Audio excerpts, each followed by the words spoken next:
So, what does it really mean to be free? Today, we're going to dive into one of the most powerful ideas in Christian thought, this radical, inside-out transformation from being a slave to being free. It's all about the concept of being made completely new. I want you to picture this for a second. It's right after the American Civil War. The Emancipation Proclamation has been signed, freedom has been declared, it's the law of the land. But what if a person who was enslaved never gets the news? Or maybe they hear it, but they just can't believe it's for them. Well, as this quote says, if someone still thinks they're a slave, then their legal freedom has no real effect on their life. They just keep on living in bondage, even though the chains are technically gone. Okay, so let's take that idea and turn it inward. What if a spiritual kind of freedom has been declared over you, but you're still living like you're enslaved? Just because you haven't really heard the news, or maybe you haven't let it sink in. That's the huge question we're going to unpack today. To really get a handle on this freedom, we've got to go back to the beginning. We need to look at the original blueprint. What was humanity's intended design? How were we built to work right out of the box? The source material describes us as tripartite, which is just a fancy way of saying we're made of three distinct parts. Now, we're all familiar with the body, right? Our physical shell that lets us interact with the world. Then there's the soul. That's our personality, our mind, our will, our emotions. But at the very core, the very center, is the spirit. And this is the part of us that was specifically designed to be in communion with God. In the original design, all three of these were meant to be in perfect, seamless harmony. So when you hear that phrase that we were made in God's likeness, it's not about our physical appearance, not at all. It's about how we function. It's about these non-physical things. Our ability to think and reason, our capacity to make real choices, and our deep, deep well of emotions. These are all reflections of God's own character. This was our factory setting, but that perfect blueprint, it got broken. A virus got into the system, you could say, and it led to this state that the Bible calls the slavery of sin. Let's take a look at how that actually happened. The whole story hinges on this one moment, this choice between two completely opposite voices. On one side, you have God's clear command, trust me, depend on me, and you will have life. But on the other side, you've got the serpent's lie, which was basically a sales pitch for total independence. You don't need God, trust yourself, be your own God. And humanity chose independence. The immediate consequence of that choice was death. But, and this is so important, it wasn't just physical death, it was spiritual death. And here's the key. That doesn't mean you stop existing. It means separation. The connection, the communion with God, humanity's literal life source, was cut. The spirit was broken. And that one choice created what we now call the old nature. You can think of it like our new corrupted software, a new default setting. It's this built-in, innate pull toward ourselves, toward self-centeredness, toward rebellion. This is the very engine that drives that spiritual slavery. But the story doesn't end there. Not even close. Just like in that analogy we started with, a proclamation of freedom was made.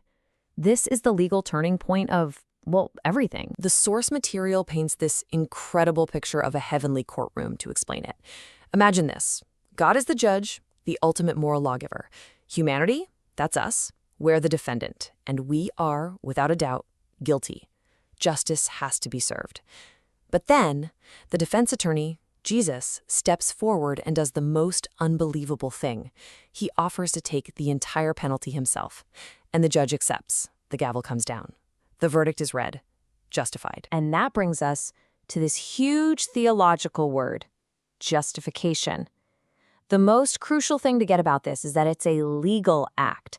It's not about us suddenly becoming perfect people. No, it's about the judge striking the gavel and declaring our debt paid. Our record cleared, based completely on what Jesus did for us, not on anything we did. According to the source, these three words are the linchpin of all of human history. It is finished. This was it. This was the moment the debt was paid in full. The sentence was served. This was the spiritual emancipation proclamation for every single human being.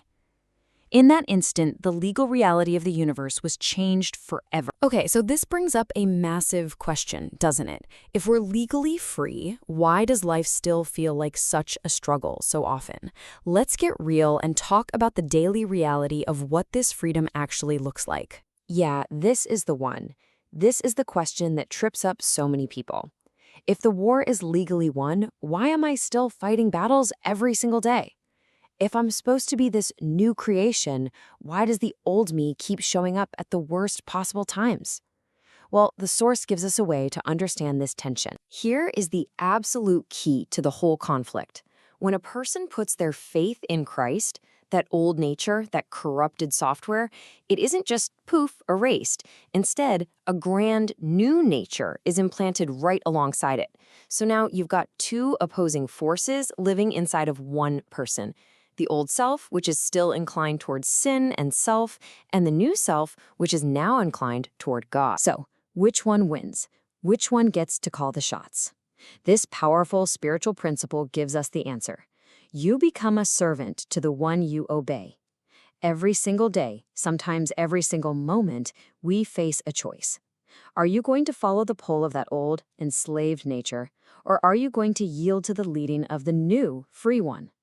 Who you obey determines who you serve. It's that simple. And that brings us to the most practical, rubber-meets-the-road part of this whole explainer.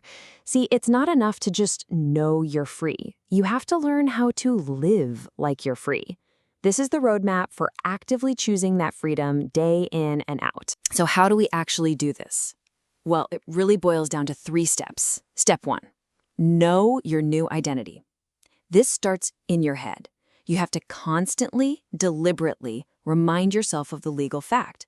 I am righteous. I am free. I am not a slave to sin. Step 2, identify your weaknesses. You have to be brutally honest with yourself. What's your personal Achilles heel?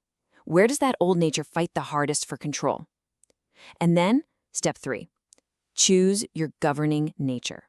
Right in that moment of choice, that moment of temptation, you have to consciously, willfully yield to the Spirit, starving those old patterns and feeding the new ones. And this right here is the core insight of the whole thing.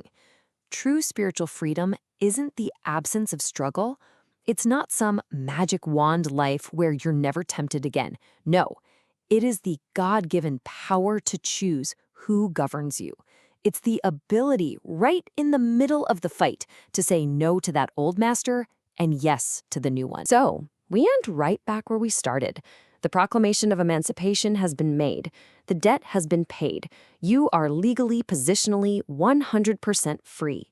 The only question left for you, for me, every single day is this.